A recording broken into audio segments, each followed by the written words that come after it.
My wife and I have been together for 11 years and married for 8. We have a set of 4-year-old twins.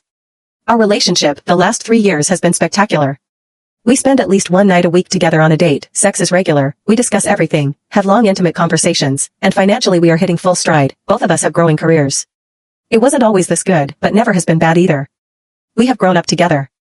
We had a lot of the typical couple issues early on and throughout our 20s.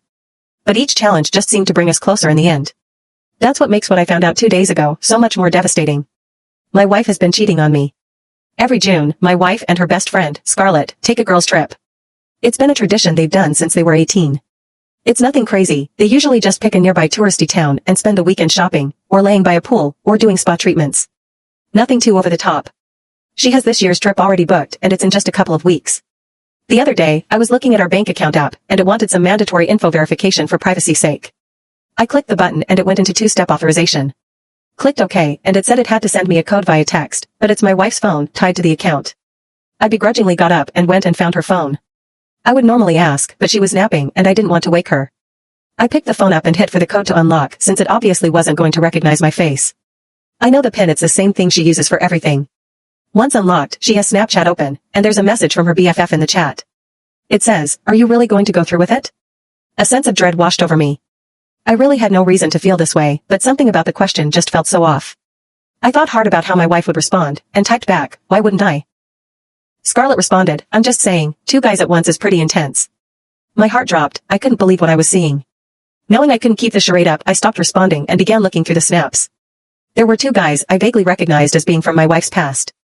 Unfortunately, it's Snapchat, so when I clicked on them, there was nothing there. I went into her phone deeper.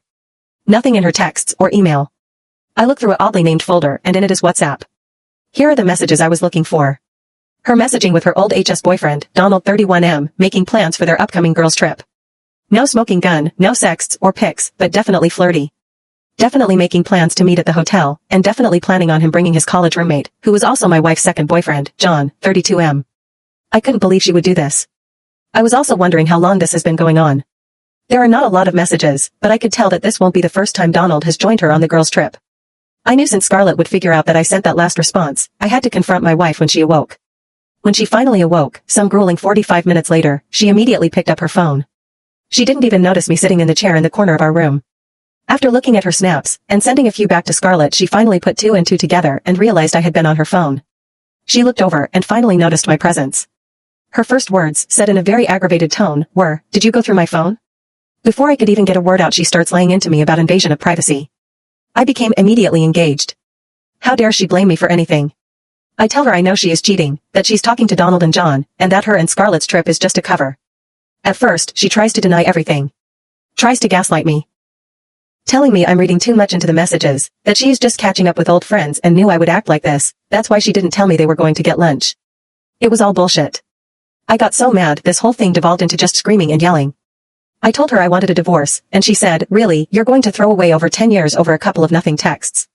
Implying I was the one throwing things away, made me see the darkest red, and I said what I knew would get under her skin far more than anything else, "I'm not the one throwing it away, you stupid cunt." Now I knew this would drive her crazy. She hates that word.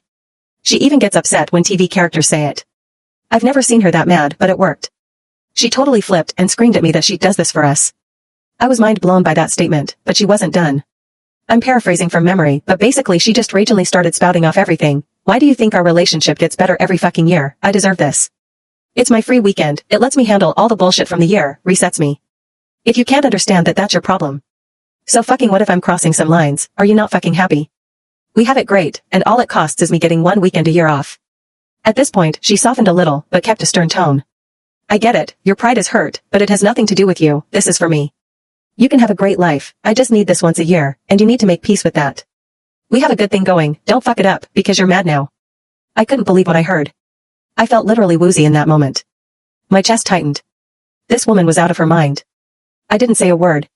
I left the room, went to my car, and headed for my brother's house. When I arrived, I just texted my wife, "I'm at Mickey's, please don't message me, I need time. I've been hanging out here for 2 days, just under the guise of generic marital problems." She has texted me each morning asking me to come home and talk. I responded both times, "Not yet.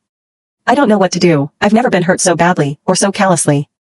I love her, but this is too much, I plan to go back home tomorrow and try and sort this out. I don't see how we ever come back from this."